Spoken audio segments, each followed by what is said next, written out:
Well, good evening. Bonsoir tout le monde. Thank you so much. Merci beaucoup for coming to our In Your Own Backyard workshop, de Dans votre cour d'en arrière. This workshop series was the brainchild of a previous employee of the Center for Louisiana Studies by the name of Jennifer Guidry. So in welcoming y'all tonight, I just want to acknowledge her creativity. This was a project that she was involved with for a period of 5 years. There were 60 installments of this workshop series. A lot of them took place at Vermilionville. Jennifer passed away, and so we just want to remember her creativity tonight, and we appreciate everything that she left for us. This is the first revived workshop that the Center for Louisiana Studies is doing after 10 years of a pause. And we are bringing it back regularly beginning this fall. We're going to try for once a month. We'll skip October, but follow us on social media, sign up for our newsletter. You'll find out when the next ones are happening. I also want to acknowledge that we are holding this workshop on unceded Atakpa-Ishak territory, and also that ici on parle français. Alors, si vous voulez poser une question en français ou en créole, allez-y. Le français, c'est la bienvenue ici. My name is Rachel Doherty. I'm the Assistant Director of Programming at the Center for Louisiana Studies, and I'm very happy to welcome y'all, and I just want to thank my colleagues for collaborating with me and informing me on the work that has previously been done, and I'm happy to be able to bring this back. If y'all would like to look on this table over here, we have posters from previous In Your Own Backyard workshops, so you can have an idea of the sorts of events that we've put on before, and look for what we're going to be doing in the future.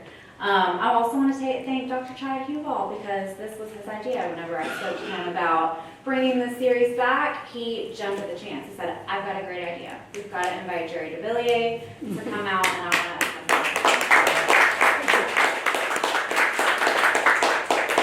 Okay, well, let's get started. Let's listen to some music and some stories. And don't forget to get something to eat if y'all haven't already. We'll do the stories first? A couple of songs first. Okay. You gonna get your fill?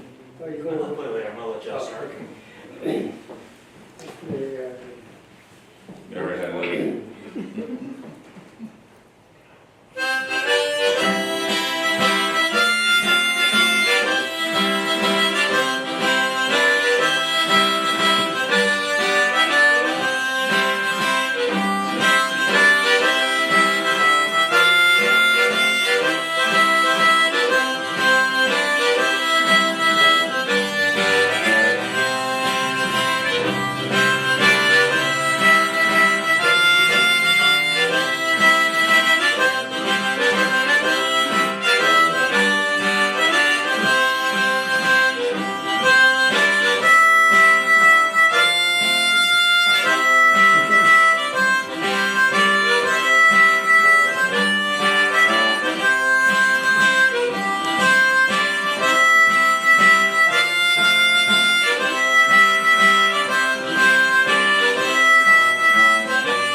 coming. And thank Josh and the whole staff, Rachel and Chris and Pud, for putting this together. And like Rachel said, right away I jumped at the chance and recommended having Jerry Devillier. And aren't we lucky that he agreed to drive from Eunice to do this. Watch out now. Called Jerry. Yeah, Jerry doesn't want me to brag too much on him, so I gotta be careful. Jerry said he was gonna be here at It's 5. hard to be famous. Yeah. Jerry called me. Jerry called me at 8 o'clock this morning just to double check and line up. He said, all right, we'll meet up here at 5, go over some things. Of course, we didn't go over any of the songs we were gonna play, No. but that's how it is. And sure enough, he got here at 4:30. Traffic. I don't know how the traffic is, and I didn't want to be late because I know how he is. All right, so we figured what we'll do today is talk to Jerry about his harmonica playing, about his history, where he learned from, get some tunes from him, and then towards the end, we're going to invite a few musicians that are in the audience to play with us. So Jerry, why don't you tell us how you began playing the harmonica? Well, my dad was an accordion player, and so one day mom comes back from town with a 56 horn, a 50-cent harmonica, and she said, "Here, play with your dad and learn to play the harmonica." And so I did, and whenever Daddy would play, then he said, "Get your harmonica," so I'd play harmonica with him. But I never sat and practiced and tried to play anything by myself. And so I started very, very simple, with a very simple way of playing. And through the years, I just did better and better and better. And so now when I do my teaching at the International Festival, I start with the 5 ways, the 5 steps of my harmonica playing. I'm going to do that for you. Is that okay if I do it now? So it's sort of the progression of your playing? The progression of my playing from the time I started, and I want to see how many of you can tell the difference of the progression I'm going to do. You want to accompany it, or are you going to go? I'll play it by myself. Okay, great.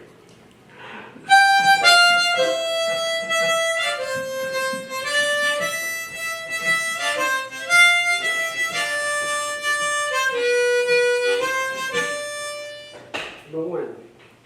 Number 2.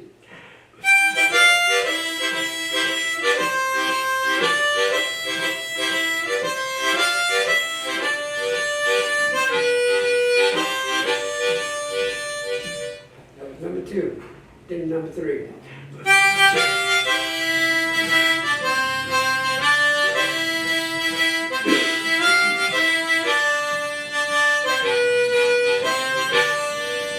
That's number 3.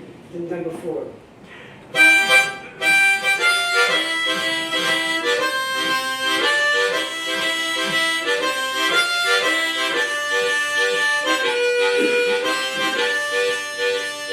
That's number 4. Then when I get on stage, I do it this way. Number 5. Number 5. But that's when I get on stage and I play number 5.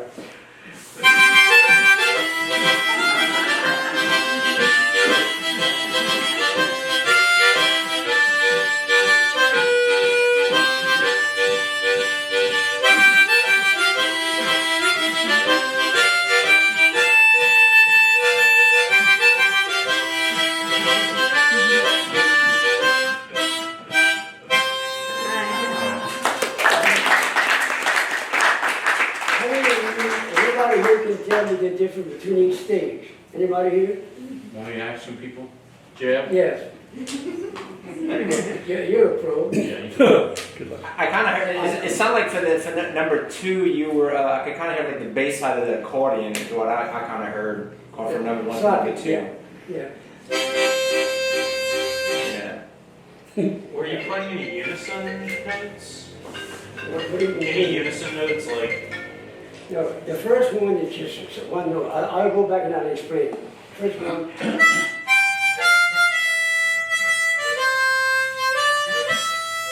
That's the easy way, that's the beginner's way, single hold. Then single hold with the rhythm.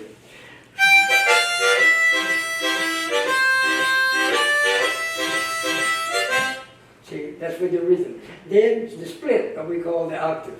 Okay. Yeah, no rhythm.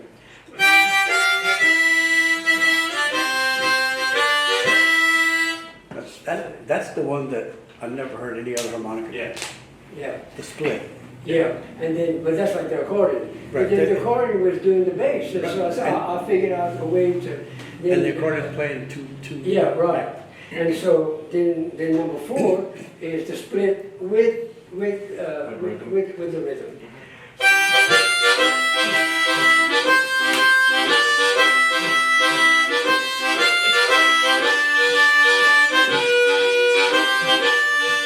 You see the difference? Can you all tell the difference? And then of course on stage with a good band.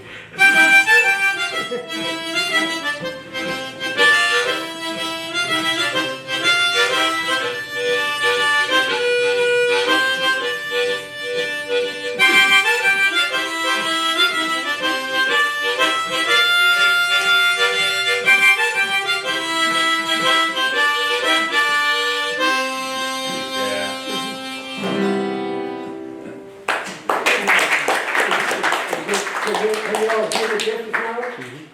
You're also using a lot more dynamic range whenever, like on number 5, you were getting loud, quiet. Well, yeah, but that's, I like to play that way because Yeah. I don't want to be monotonous. No, I love that. Yeah, you gotta emphasize, some in music, I feel like when you're playing music, you're telling people what your personality is. You play according to your personality. That's how I feel. And when I'm playing, I'm in a different world. Like when I'm playing, you guys are not there. And so that's, and I do the, and then I don't play the mouth. I play from the stomach, and that's why it's so smooth. So some people.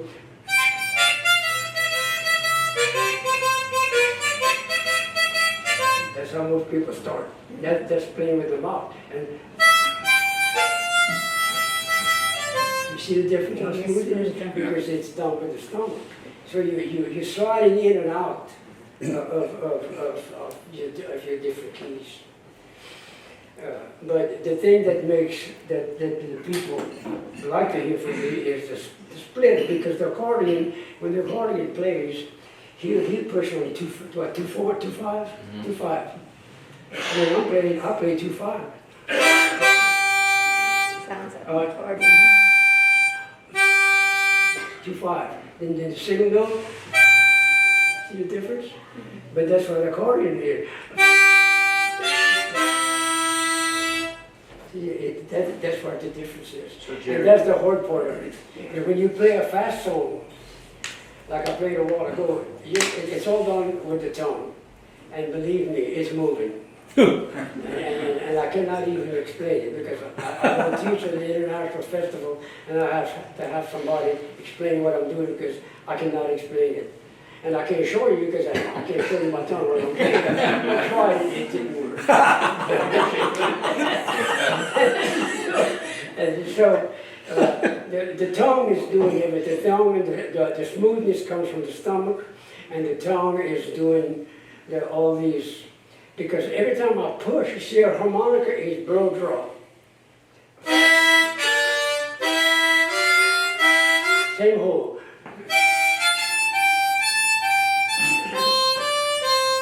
So when you play the song, you drawing and you blowing all the time.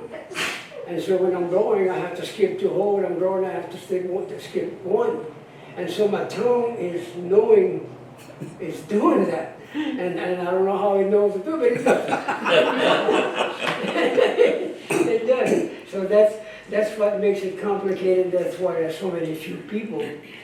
Because I go to a spot where all the best harmonica players in the world are there, and they come sit in my class to learn how to try to do this. And they just, Very, very few of them can do. Now, Grant Devillier here in town, the new guy, the new harmonica player from Washington, he knows how to do it. He came home and a lot of times when we practice, and he's getting pretty good at it. But it's very, very hard to do. Now, also, on this, I'm playing the C harmonica, but I can play it in G and I can play it in F. And I didn't know that until I got invited to play for my first harmonica thing out of state. And the guy came to listen to me play. He didn't want to harm me because he was just trying it out to see how it would work. So I got a little band together and we played 2 songs and he played along with us. And then the 3rd song, he kept asking me, he said, what key is it in? I said, well, it's in C. No, he said, they're not playing in C. He said, I don't know what key it is. But he says, I said, yeah, they're in C. Look, I said, look, it's a C harmonica. He said, they're not playing in C, they're playing in G. You playing in G. I said, how the hell can I play G on a C harmonica? He said, I don't know what you do. So I got hard. So now the accordion does the same thing. The accordion player, they'll do that. They'll play C and F and G. You want to do an example of a song in G? We do one later. Okay. Let's go on with it. Whatever you want to ask. Okay. So any questions so far about the harmonica? When you're blowing right now, when you're playing right now, you're not using your fingers at all, are you? No, I don't. You're not- That's wah-wah. I don't let You're not anybody doing do any of wah-wah that. in my teaching. That's just all coming from your I stomach. mean, because when I sit down at the spot, professionals come and sing in my class to try to learn a song, like Loretta Lynn's harmonica player. First time he heard me play on stage, he says Cajun. They call me Cajun. I don't know how they could tell. But anyway, so I want to learn that song because we try to play it, when we go on tours. And so I took him to the room. We spent a half hour. He said, I'm sorry, I can't do it. I don't know how you do it. I don't know how you do it. Now, what was the question again? You asked? You're not doing any, you said you weren't doing No, any wah-wah. yeah, because You're not manipulating the sound. they come and with sit your hands down at in my all. class and started, hey, I said, you want to do that? Go somewhere else. Right. I said, you come to my place at the Liberty Theater and do that, they're going to throw eggs at you. That's what I tell them. Yeah, there's no wah-wahs in So you Cajun. could be playing with a rack. You're really not touching it. You're not doing Yeah, now, I've played before like years ago in Albusis. I played in a 1-string band. I played the harmonica, the accordion, and the drums, and with a rack. Yeah. But playing the accordion and playing the harmonica is the same thing. If you can play the accordion, you can play the harmonica. Now, you might not play it like I do, and I'm not bragging. But if you can play the accordion, because you do the same thing. If you play the split, now some accordion players play single note. We've had them at the Liberty that I don't know how they do it with single note to sound so good, but they're that good. But then the better accordion, most experienced accordions do the split. Their fingers, and then not only are they doing the split, but they add in licks to it, which is, to me, unbelievable. They're just that good. Earlier, when nobody was looking, Jerry was playing the accordion over here. Remember, accordion players are using all of these little muscles and ligaments. He's just using his tongue to do all that.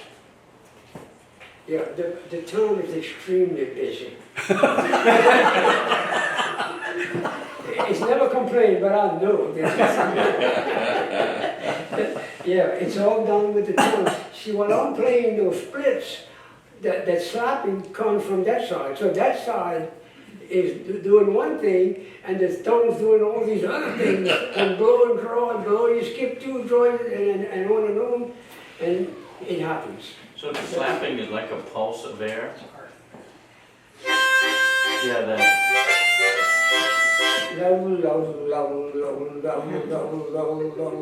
Because I would do it, And I came up with that because I could see my daddy playing the bass, and I said, well, I don't do that. So I figured a way to do it. So it adds to my playing, you know? Yeah. It sounds more and more like an accordion. So your style, you would say you developed by imitating the sound of your dad's Yes, accordion yes. playing? Yes, and the way I play the songs is the way my dad used to play them. You know? Okay. Yeah, because they've changed things around, you know, the songs, and I played the same way anymore, but I play them the old way like my dad used to. Yeah, so am I. Yeah, and that's who I am, and that's how I'm gonna go to my grave, doing my thing. You do yours, I'll do mine. It's that simple, you know. But it takes quite a bit of wind to play from the stomach, to roll, because if I play.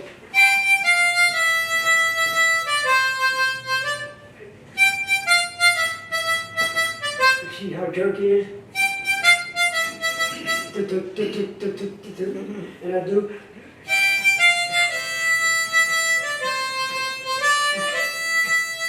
See, it's got, like you were saying, it's got these up and downs.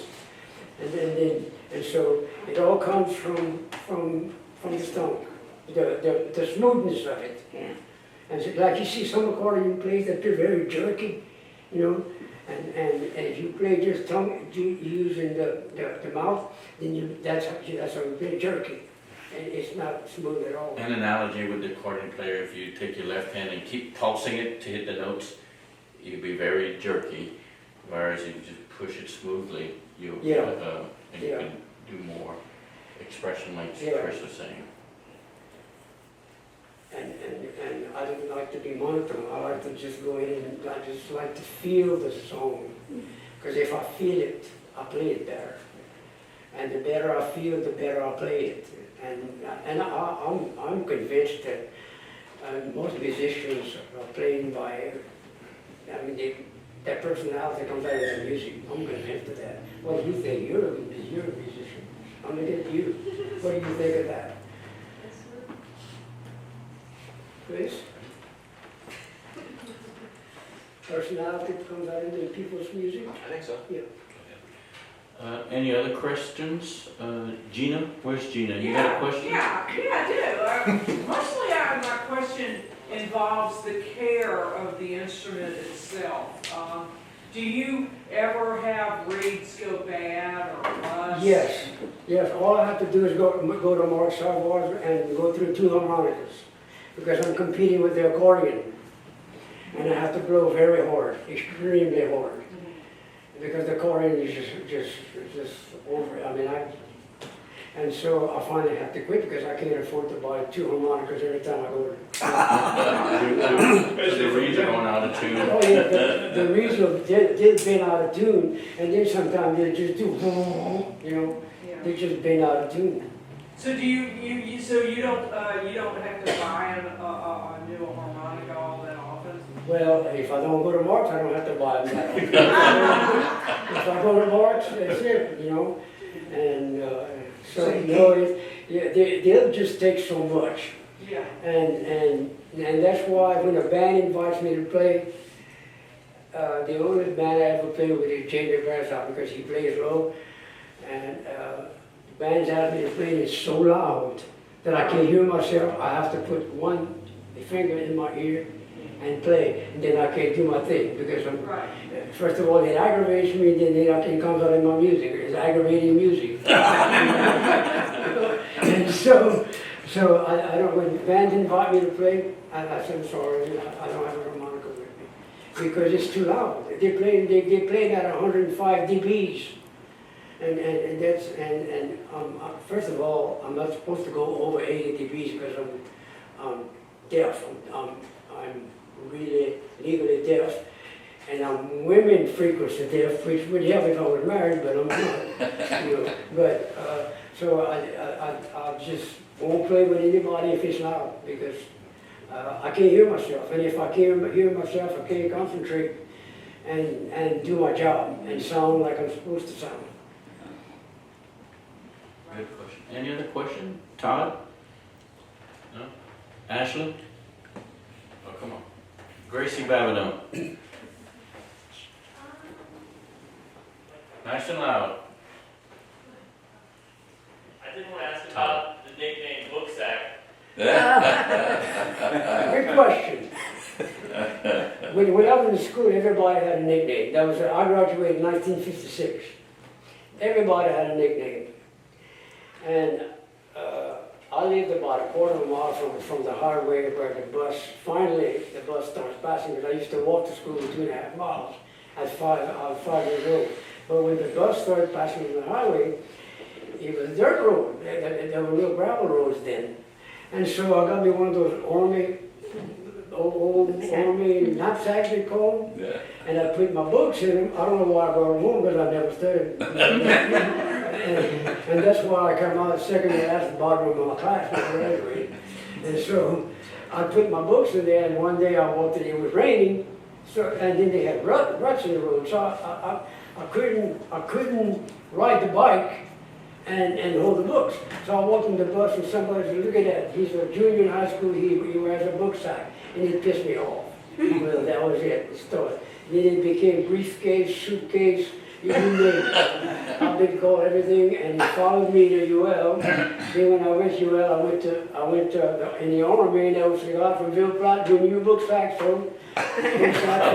Yeah. And it's still that way, you know, and I've accepted it, but everybody had a nickname then. You know, that's the way it was then. Hey Jerry, you said you went to UL. What degree you got? Huh? What you got at UL? I You at SLI, right? Yeah, I started with SLI, and when I graduated, it was the first UL graduation, 1961. Yeah, the first Yeah, year. first year of It's changed 1961, changed yeah. back. The US, Yeah. that's right. Yeah, it was. I started with it was SLI. Then it became what was the next one? USL. USL. Yeah. It's UL now. It was USL then, and it was small. I mean, this was really a small college. And you're a mathematician, right? That's what I taught this. Yeah, my So you finished job second was in teaching class right here. Finished second in his class and he taught mathematics. And my last job was teaching and building watercolor street. And now I'm going to school. I'm doing sociology. That's what I like to do now. I go to LSU. I've been going to LSU for years and took all the sociology and psychology classes and became good friends with Dr. Robinson, one of the best teachers I've ever had. At LSU, he goes At to LSU, all the yeah. classes they have at LSU. Yeah. He's taking them all. So in sociology and psychology, you know. You left out photography. Yeah, Well, yeah, but that's a lot. Well, I mean, it adds to your, Personnel. What, an airplane pilot? Yeah, I was gonna say that too. I'm a diving instructor. that's right. I'm a referee. Yeah, A I've referee. done a lot of things. yeah, Wears a lot of hats. yeah, he had such a boring life. I have a question. I don't know if you were going to get to this. I don't want to steal your thunder, but so you graduated from high school in 1956. So you were a young man in the 1960s when Ralph Rinsler came to Mamu and on the area units to do the research for the Newport Film Festival. So I know that you had some interaction. You want to tell? You should tell a little bit about. About the Folk Life Festival? Yeah, well, Yeah. you know, the Rinsler. Wait, you know better than I No, do. no, you don't. But I'm not sitting over there. On Saturdays, when I go home, we go to Fred's Lounge and play, because there was a radio station there, and boy, and all the musicians would go to be heard on the radio, because that was new in those days. You know, we played home, we played in the woods, and camping and all. And so Reva Reed had a show at Fred's Lounge, and one day we were playing, and what's his name from New York? Rinsler. Ralph Rinsler. Ralph Rinsler was going up west, and he was on the road on the old 190, and he tuned in to this Cajun music, and he turned off and he came to Mamu, and he listened to us play, and he was looking for a Cajun band to go to play at the Folk Life Festival in Newport. And so I didn't know what I was getting into. And so we went, and we get on the stage, that's 22,000 people up there. 22,000 people, mostly college students in chairs, in a huge, huge pasture. And we started playing, and at the time it was chicka chick. They called it chicka chick music. I mean, at the time nobody wanted to hear Cajun music. So I figured we would get booed out of the place. And I started watching their feet because that's when somebody's trying to keep in time, then they like it, And at first it was just regular. Then I started seeing this. Well, look at this. Look what's going on. And I think it's the second or third night we there.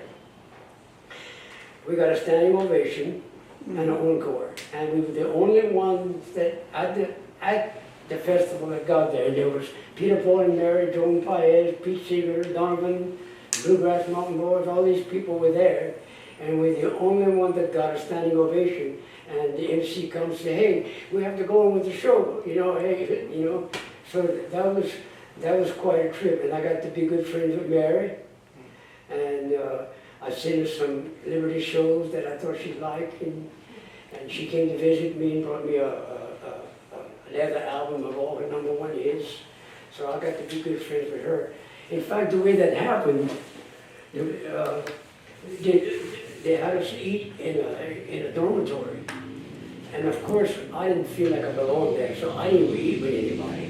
I'd go sit on the stairs because I didn't feel I was worthy of being there with all these famous people. So I'm eating my hamburger, and this gorgeous blonde comes and sits next to me. And I didn't know if because of music, I knew it wasn't because of me, but anyway, she sits with me and she starts talking to me and telling me how she likes Cajun music, And so we talked, and she got up, and I didn't know who she was. I had never heard of her. And so when she left, all the other guys says, "Hey, man, do you realize who that was?" I says, "Her name's Mary, but do you know who Mary is?" I said, "No, I don't know. He's one of the very, very famous singers in the world." And that's how I got to know her. And so we became good friends. Now, who were you there with from here, Jerry? Huh? Who else was here? Who else from here was there? We played with. Oh, I played with Ciprian and Adon Landredo.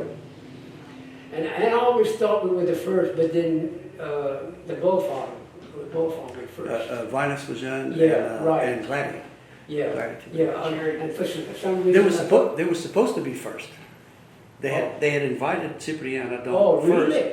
and Cyprien didn't want to go because he had to take his crop in. Oh, okay. So that's why I thought we were the first. Yeah. Was that the year that Bob Dylan got booed for playing electric guitar? It was 65. 60. They were there in 65.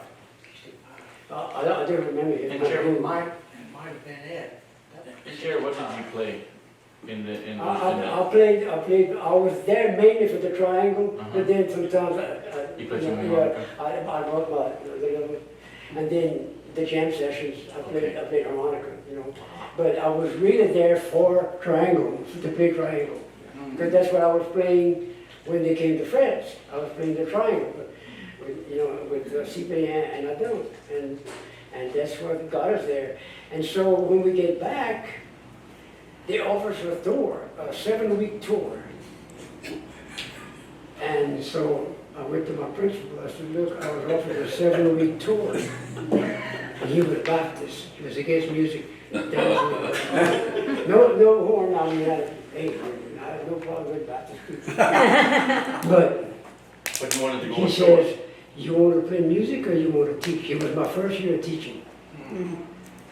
And that's what he told me. He said, "You want to play music or you want to teach?" I says, "Mr. Randall, they paid me well enough for me to pay for a substitute." He says, "You want to play or you want to teach? Pick it." So I had to stay back, and they went on tour. And William Reed played the last thing in my place. And so I missed out on the 7th, and that was hard for me to take, and I'll never let him forget. Even after he retired, I'd go and I'd put my finger in his face. Yeah. And I'd call him all kind of things he didn't like. But there was absolutely no reason for him to do what he did. Because he didn't believe in music and dancing and all this kind of stuff. And so I missed out on the 7-week tour, but then I went to England and played later. And then I played all over. Every year there's an international festival that's held where it's by invitation. They hire the top harmonica players in the world. And it's got to be in a large city because we get about 2,000 people there. Where is this guy? It's in different places. It was in Missouri this year, but it's at different places. The harmonica club bid for it, and they do all the work. And then all of these players come from all over the world, and then we teach. Each person teaches his own type of music. There's Christian music, there's blues, there's Celtic. So every teacher is teaching his own type of music in that big room. And 2 years ago, just before COVID, was the last time that I taught there, and the last time that we did any teaching there. And you could look around the room, there was 2, 3, and sometimes 4 people sitting at a teacher's place, teaching. I usually have 19 to 25 people in my group, Cajun music. Wow. They love that Cajun music. And so Cajun music is not dead. It might be slowing down here, but it's not dead when you get away from here. And so I've been enjoying that. I went for 11 years in a row and taught and played. And it's all pros that go, except me. And, it's the biggest thing you can give a harmonica player is to play main stage at the spot. Is to play main stage, because very few harmonica players get to play main stage because you've got to do something that somebody else can't do. And out of the 11 years I went, I played main stage 10 times. That's great. Yeah. Now sometimes I'm alone. And so I just could not believe that Cajun music would be that strong, especially with some of the pros who wanted to learn to play 1 or 2 songs so they could play with whoever they were playing with, but they were all pros. Some played in New York symphonies, and I mean, they were the best of the best, and me. You know? And I never could understand why. And at first, they wouldn't invite me to go eat with them. You know, at first I was, and of course it was partly my fault because I stayed away from them because I didn't think I was worthy of being there. And after about 2 or 3 years, hey Cajun, they called me Cajun. Let's go, we're going to eat, come on, we'll treat you. And I became good friends with them, and now all of these guys you see that's played in the best of the best places, I know them all, I'm good friends with them. So my harmonica has been quite an experience for me, because I had rheumatic fever when I was 1 year old, and I was given 1 chance in 100 to make it. And the doctor says, if he makes it, there's going to be something wrong, that he's going to have some kind of physical disability. And so I lived it, but then I didn't speak till I was 4 years old, because of, and it was really funny, when I learned to speak, I couldn't speak. I stuttered. I could speak, but I was a chronic stutterer, and that's how it affected me. And in those days, if you were a stutterer, you were considered retarded. Mm. Yeah. And I was treated like that in high school. Oh, And the only reason I stayed in high school, Daddy wanted me to quit school and work on the farm as a sharecropper with him when I was in 9th grade. But I was very good in sports, and so the coaches came and spoke to him. They wanted me to play football because I was the fastest kid in school. I ran the 100-yard dash. He says he can play anything he wants to as long as he comes home after school and work till dark and feed the animals, you know. So I didn't get to play all the sports, but that's what kept me in school, because of sports. And I'm glad that it kept me in school, because I graduated the last day of school. My homeroom teacher asked everybody in the class to stand up and say what they were going to do. And when he asked me what I was going to do, I said, well, I'm going to go to college, and I'm going to quote him. He said, Jerry, you're too stupid to go to trade school. Oh, That's what he told me, but he challenged me. He challenged me. And the first degree I got, I went to trade school. You want to eat it? He said, I learned something. He said, I never said that again. And I graduated second to last at the bottom of my class. And I came to UL. I didn't know what I wanted, so I registered in engineering. And during those days, the engineers were working at service stations. All the things had gone down. So I went into mathematics, and I taught math in high school. And over here, my last job was teaching math at UL. And I made good grades in college, and although I was Mr. Stupid, you know. Right. So it's been rough, but it's been very interesting, and I look back, and I'm so fortunate that God gave me the ability to, and a lot of it was to prove to my dad, because my dad always told me I never amounted to anything, and even told me I was too young to go to trade school. So my life was proving to them that I was somebody. So I spent 40, 50 years of my life trying to prove to them that I was somebody. And I went to the grave and I forgave him 2 years ago. Now, I don't give a damn what you think about me. Yeah. I mean, if you like it, fine. If you don't, get over it. Yeah. I don't have to prove anything to anybody anymore. So I've got that. So I've grown, and then the harmonicas helped me to learn to speak in front of people. When I was my first year of coaching, I come out second in the state, and I had to teach. I had to talk at a banquet, and I didn't. And I didn't have any conferences. So I went up there and I spoke, and they started me. And now I don't have any problem speaking to anybody. And if whatever they want to talk about it, I've done it, so let's talk. You know? By the way, Jerry, you keep referring to these pros, this harmonica player, these pros. Yeah. Have you ever been paid for playing harmonica? No, Paid money? they don't pay us up there. You've been paid money for playing harmonica sometime? No, Never? no, I just paid to, like this. like they did pay for, I told them no, I don't charge. I don't charge, I play for fun. I play for fun. And I go to the spa, they pay my way, they pay everything.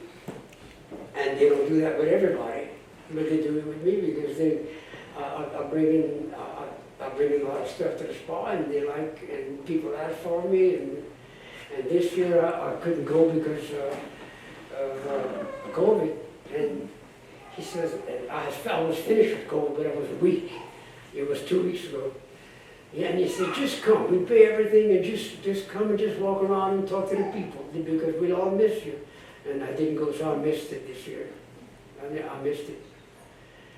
But I met a lot of people. I met a lot of nice people. I've traveled overseas, played in France, and played in England. And I don't play much over here. Last year, no, 2 years ago, when I won the international award for the spa, I won the international award at the spa, and I won. I went into the Hall of Fame, and so the guy sent it to the local newspaper, and when they put it on the front page, the numbers of people that called and said, I didn't even know you played, because I never played at home, except sometimes at Mount Sarah, but as far as playing home, back about 5 years ago, my daughter lives in Boulder, and she had never heard me play, and we were playing in Boulder. She says, we were playing in Boulder, but what's the big town in Colorado? Denver. Denver? Denver. We played in Denver. She said, Daddy, I never heard you play. She said, I'm going to go and listen to you. Well, here's my daughter. She was 38 years old. She had never heard me play harmonica. I never played around home. I was living 25 years where I'm living now, and my my neighbor's wife died and I offered to play Amazing Grace. She says, "What do you play?" I never heard me play. I don't play harmonica. The only other place I played was that Barris thing, when he had that ear thing. But other than that, I don't play. Because the only chance I get to play is with bands and they're so loud, I won't play. And I never practice, you know. So I just don't play unless I'm invited to something like this. And I used to refuse these kind of things. But I'm mellowing. About time. At 85, you start mellowing. Yeah. And so when Chad called me, I said, "Yeah, I'll do it." And then they want me to do that. What's the other thing I'm doing? He's gonna do, there's a salon series that UL does to raise money for the music and arts program. And we, you know, they have opera singers, piano players, violinists, concert violinists, and they're also gonna have Jerry Devillier. Can I, I'm sorry, I'm gonna ask you a question. And Yeah. if you don't wanna comment, don't. How well do you know Isam Fontenot? Who? Isam Fontenot. I Oh, saw. Ison Fontenot. Isam Fontenot. I know, I knew him, but not as harmonica player, because Daddy would bring our little buster, what do you call the blades, to get sharpened. And Ison did that. He had a 4-and-4, how do you say it? Blacksmith shop. Yeah, blacksmith shop. So I knew him that way. But we've only played together a few times because I feel like he played too fast. But he was twice the harmonica player I am. He could do licks that were just impossible to do, and he played at double speed. He played everything twice as fast as the song really was played. I was told he played with his harmonica in his mouth. Is that true? I've never seen him do that. We all play harmonica with our mouth.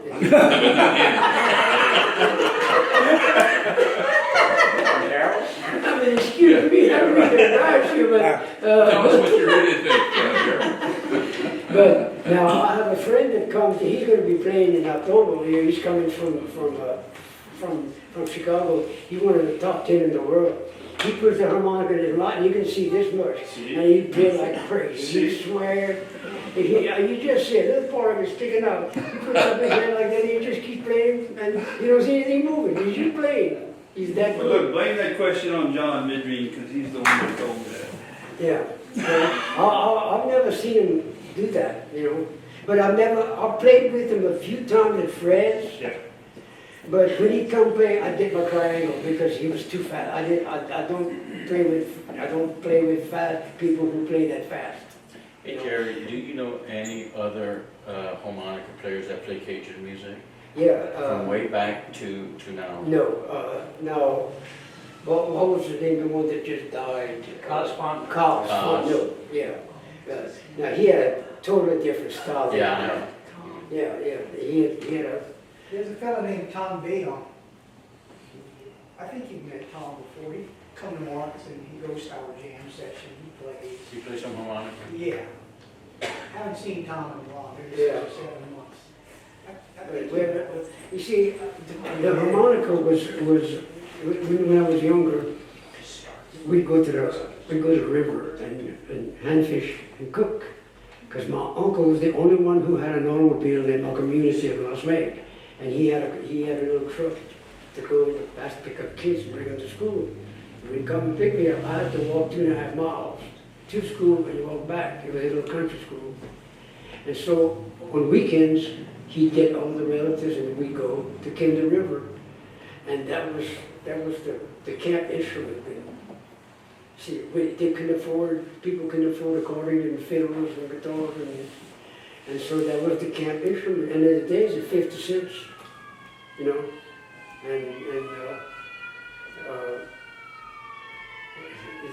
but then when things got better, people started making money. Then of course the accordion players and the fiddle players, and then it died.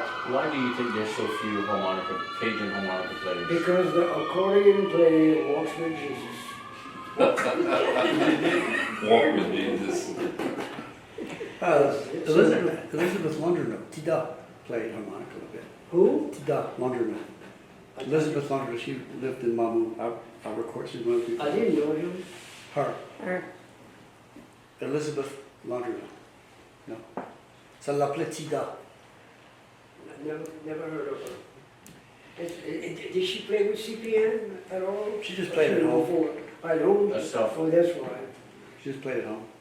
Wow. I mean, you know, she would show up at Yeah. the festivals or Well, whatever. there are a lot of people that picked up the harmonica and played it because it was the camp instrument at the time. And it was cheap. But then to go on and master it because when you get to a point they call you a master harmonica player, that's when you invite at the spot. The spot is for the preservation of the music. And we all donate our time. It's for the preservation of the music. And the people that play their type of music. So we cover every kind of music.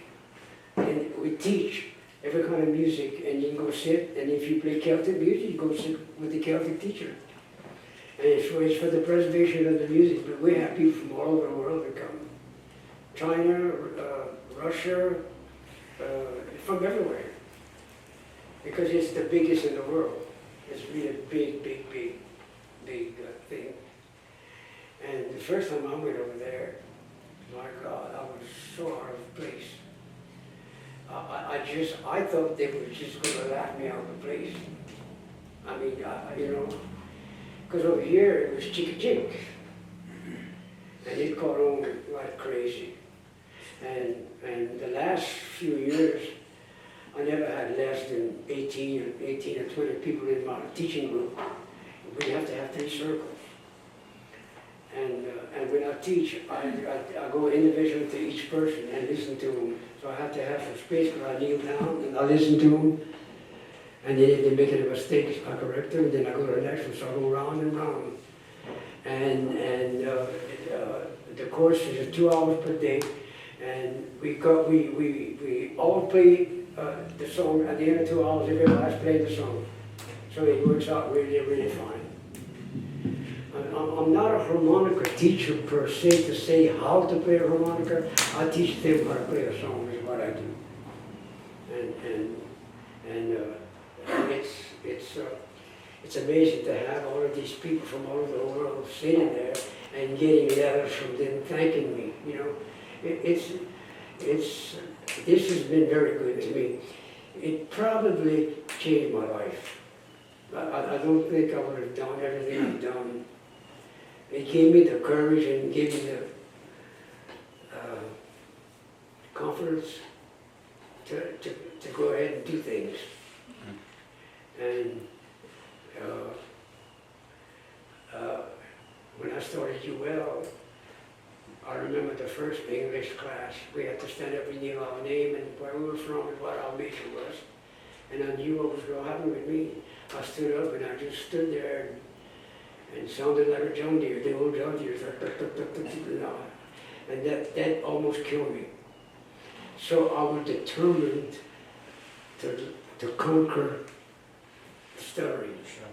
So I took speech correction, 10 semesters, the whole time I was there. And after a while, one day I figured out a way how to quit stuttering. And so I found out they got my speech teacher told me that she says there's a two-way mirror. She says there's professors from all over the United States comes and will listen to you and see how you do it. And the reason why I knew it because I was dating her. I wasn't supposed to be dating my teacher, but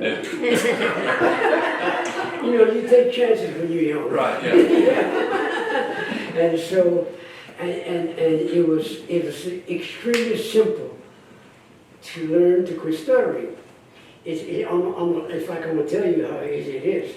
I blocked. Like if I want to say dog, and my stomach would just dog. All right. So if you do dog, you exhale, dog, dog, and you do it enough, it becomes a conditioned response. We call it psychology. Yeah. And I got better at it, until my last semester, the head of the department asked me to go give a talk to his speech majors. And he dared them to tell him what my problem was. I had to take a speech correction 2 semesters and to find out what my problem was. And so I gave a talk on honey. Okay, what was his problem? Not one of them guessed that I was a stutterer. And then he told them, and they didn't believe him, so he went and got a videotape. Well, it's like a John Deere. And so I conquered stuttering, and that was one of my hardest. But I was determined, because I couldn't ask questions. I was taking calculus, and I wanted to. Dr. Otomo was my calculus teacher, and I wanted to ask questions, but I couldn't. So it was. I went through quite a few obstacles in life. Yes, ma'am. Do you think that your playing harmonica like helped you open up your vocals to speak, right? No, because I was playing like that when I was stuttering. But do you think that the playing helped you learn to speak as well too? Like it had a part in that? Well, it gave me the confidence that I wouldn't have had. It gave me the confidence to do what I'm doing now. Because years ago, you couldn't have paid me $1 million to come and do this. First of all, I don't like to talk about my past. But then, I have so many people come to me and say, well, and I've had it over. I've had 3 offers to write a book about my life. And I said, no, I don't need to go back. I don't need to go back there. Because I was always told I'd never amount to anything. My dad never did anything right. And so I had a hard start.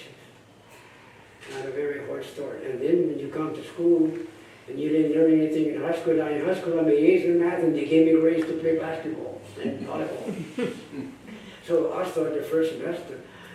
I made an A in the hardest math course at UL, which is trigonometrics. It's only a 5-hour course offered at UL. And that's how they weeded out the engineers. I made an A in trigonometrics, and they gave me D's. And I made D's and everything else. So I had a hard start because I didn't learn anything in high school. So I had to start from scratch, and I made good grades in college. So, but it's determination. I was determined. So my background really is what got me where I am. Determination. And I worked my way through school, empty and slop here at UL.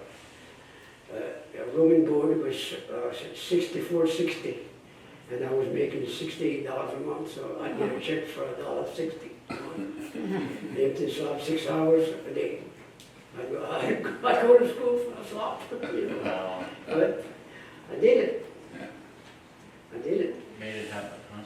It didn't happen. Sharon, why don't we play a couple of songs? Okay. You ready? We're gonna play just us 3. He's gonna adjust You it. gonna sing? Yeah. Okay. He's gonna adjust it and he's gonna join in with Okay. us. How about criminals? Cat. Huh?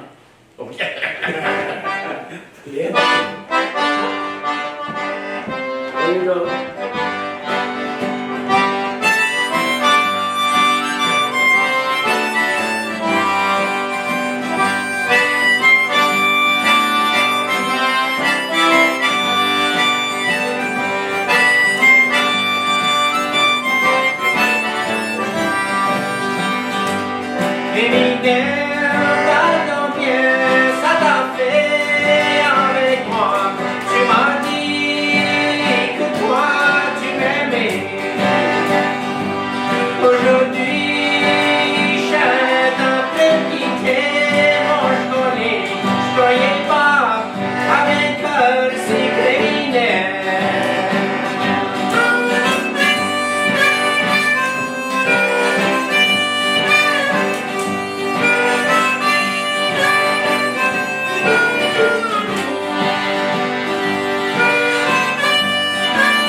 That hit a new gear.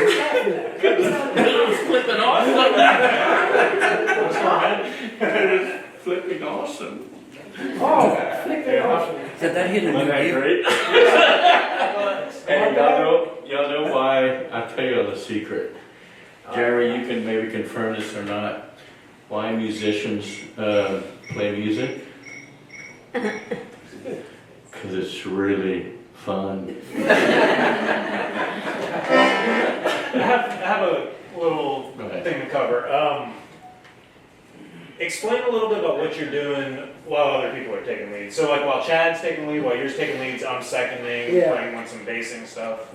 I try to get lower. I try to go in the background.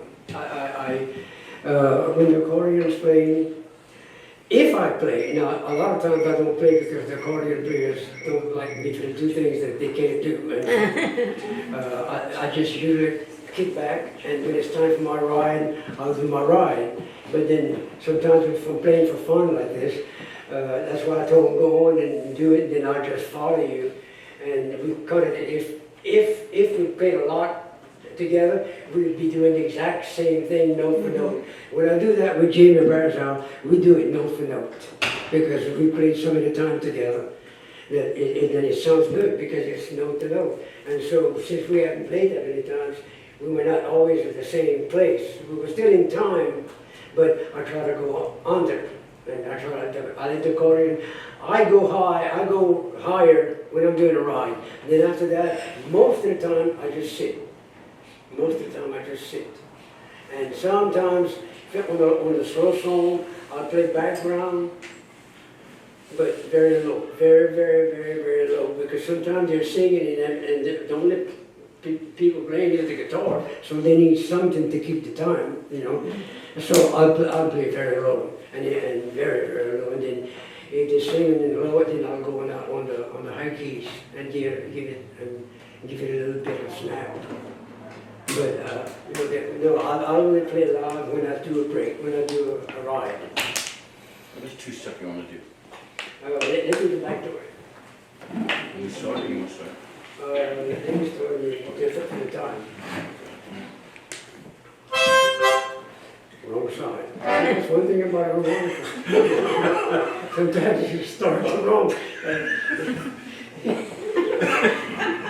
And there's no way you can tell. That's just all I'm going to say. Okay, I got it. All right.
Why are you laughing, Jim? Stop laughing. There really isn't anybody else who does that.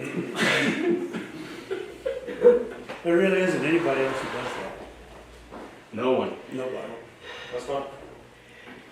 You notice I go in with you and then you played the melody a different way, then I came in and did the I like that. You know, I like to do that with a musician. You didn't get nervous, did you? I mean, just, you know, having it back and forth. That's fun. Yeah, you know, yeah, right, listen it's to what- fun. As what long each as other's they doing tone, and yeah, as long as feeding we're adding to the Yeah. music. Yeah. You know, because that's one thing that I believe in. If you're gonna do some fancy stuff, you better be adding to the music. Don't, listen, the first time I heard an accordion player who was supposedly one of the best accordion players in the world, I heard him it was in Holly Beach, Louisiana. And he was playing the song, and I could not make out the song until he started singing, Je Passé, the most simplest song in the world to play.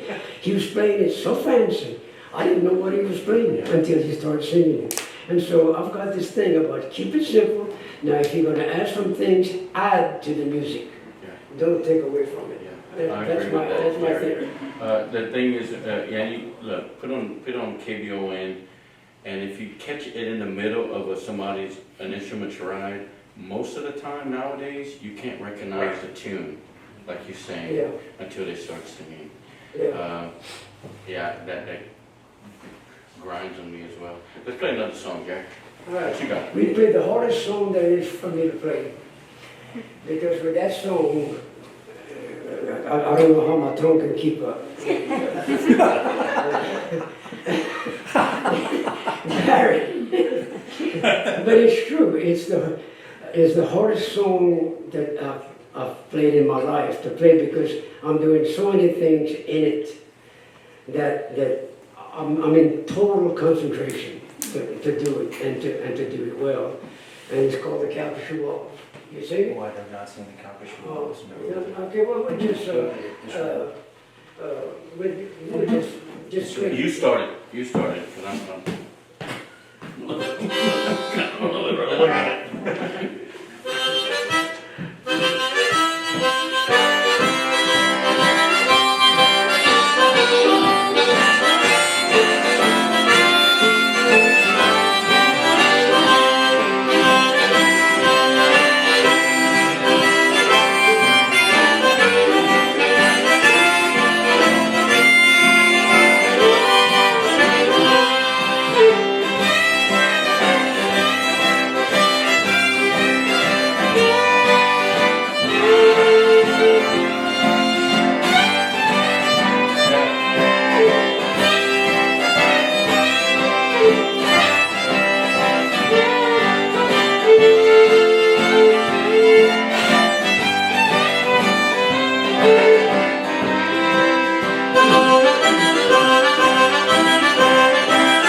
you know, at 85 years old, that's hard to do.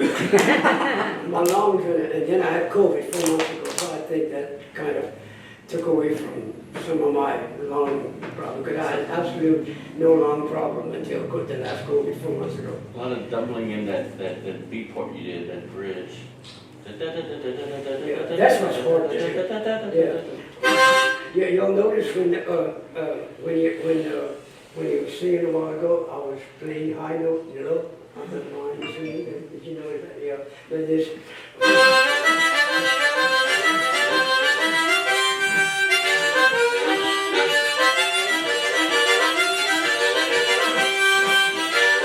That's that hard thing. It's that second one. I mean, my tongue's all over the place. I don't know how he keeps up, but that's very, very hard to do. People, he's doing that with his mouth. I know.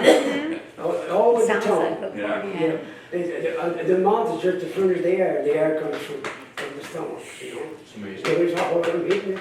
You like that? Yeah. You just showed off. I need to learn to do that. Yeah. You know, I've never done that before. But anyway, so the harmonica can be played in many, many, many different ways. Some of these professionals do things with a harmonica that I just know enough harmonica to know that it's not supposed to be possible what they're doing. But they're just that good. These blues harmonica players and all. So this instrument can be played in so many ways, and it's even a pro can listen to God do things over there. How the hell is he doing it? You know. But that one song right there,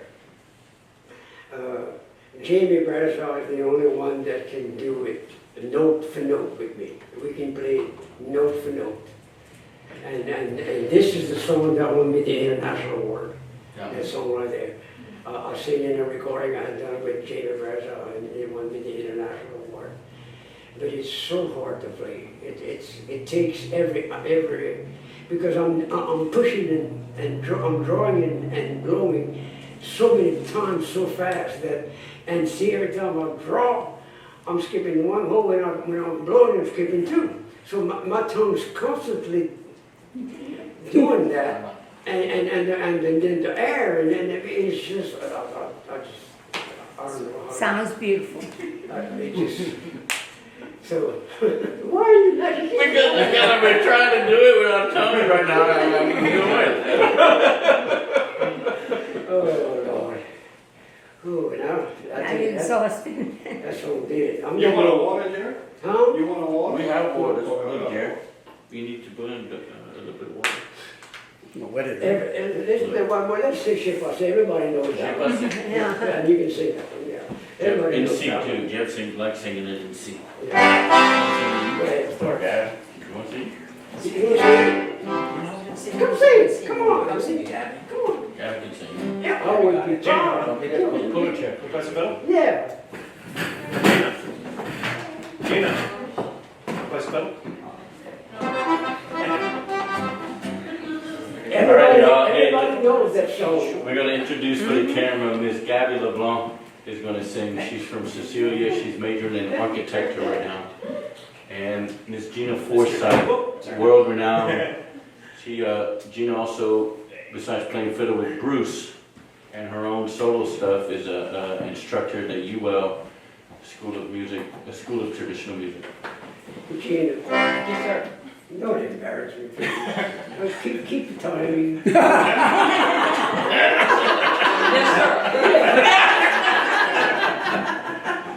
You see, music is about having a good time. That's what music is supposed to be. It's not supposed to be showing off and look what I can do, listen to what I can do, and all this kind of stuff. It's about having a good time and be who you are. Just be you.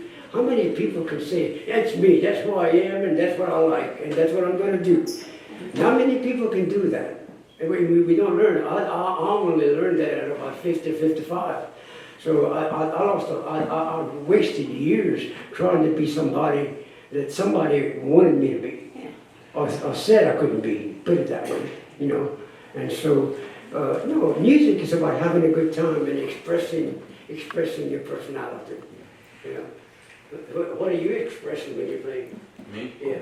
I agree with you, and like you said, it happened when I matured, when I was able to just sit back and have fun and not get jealous of other people playing and just really enjoy it and do it for the fun.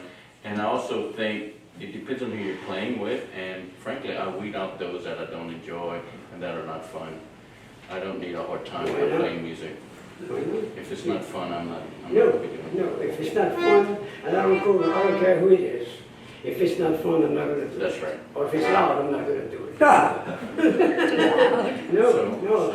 Last year, that big harmonica thing we had between things. Jim and Philip, they just left. They hired a band to play with me. I was gonna play the Thursday No night. names, no names. No, I didn't name it. No. They hired a band. Well, I know who, too. I walked off the stage in the middle of the thing. I was trying to play more, you know. Hey, And that and my tone. can't do you know, I can't coordinate. You know? So I walked off the stage. You had to. I couldn't hear myself. Jerry, if we loud now, just give us the eyeball. What we do? Tipo así. Johnson, let's go. I know. Tú vas como soy.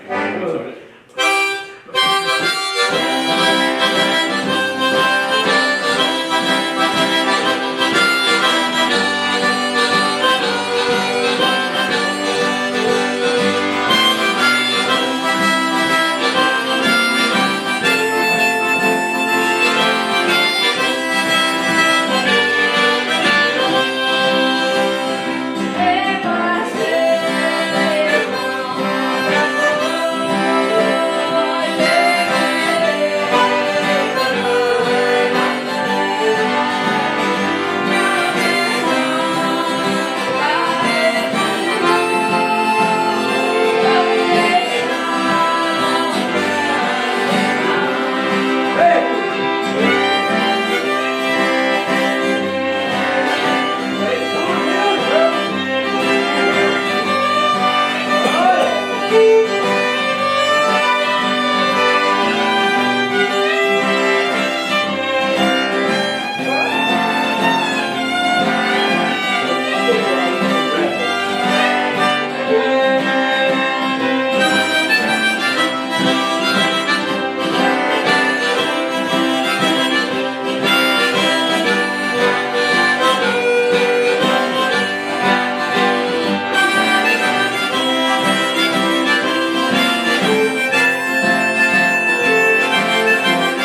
Any other questions for Mr. Jerry?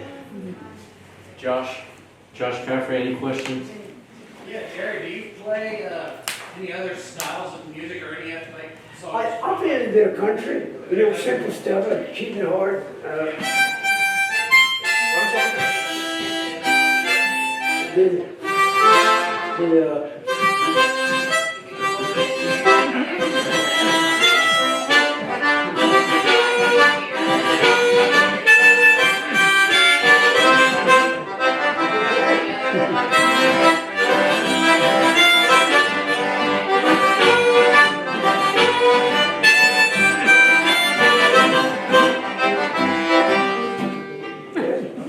I got famous for that one at Barry's Morning.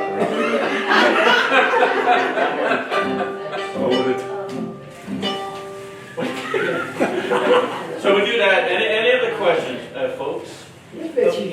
Okay, Jack, you have to just explain that. So Barry has this. Well, not mine. There's a Mardi Gras in Austin. And one of the stops is this Mexican restaurant. La Rumba. And they've been having accordion players lead the Mardi Gras for years and decades. And one year, I got invited to join. And so we go to the Mexican restaurant. And right away, I'm looking at the fiddle player, Zachary. And of course, I start playing La Cucaracha, right? And it turns out me and Zach was the first ones to, in all the years of that Mardi Gras run, to play La Cucaracha at the Mexican restaurant. Mm-hmm. Yeah. And then instead of chickens, they got margaritas. Yeah. Somebody bought the round of margaritas.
Everybody, how about a big hand for Mr. Jerry Devillier?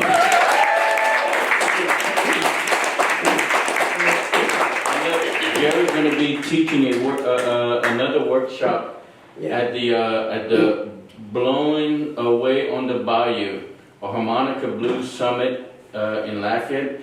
It's October 18th to the 22nd, so you can get some hands-on instruction with Jerry. And there's a website address on here that y'all can all take pictures. Yeah, there's a bunch of other instruments besides the harmonica, but y'all want to go for the harmonica. And I think it's October 3rd at the Alumni House. Jerry and I will be doing a salon, part of the salon series there. So y'all be sure to check that out as well. Okay? Again, a big hand for Mr. Jerry Devillier.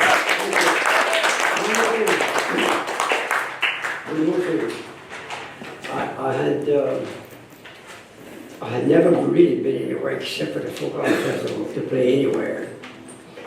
And this guy from out of state wanted a harmonica player, wanted a French Cajun band. So he called the radio station and they didn't know a harmonica player, and he called several people. And he finally called Barry.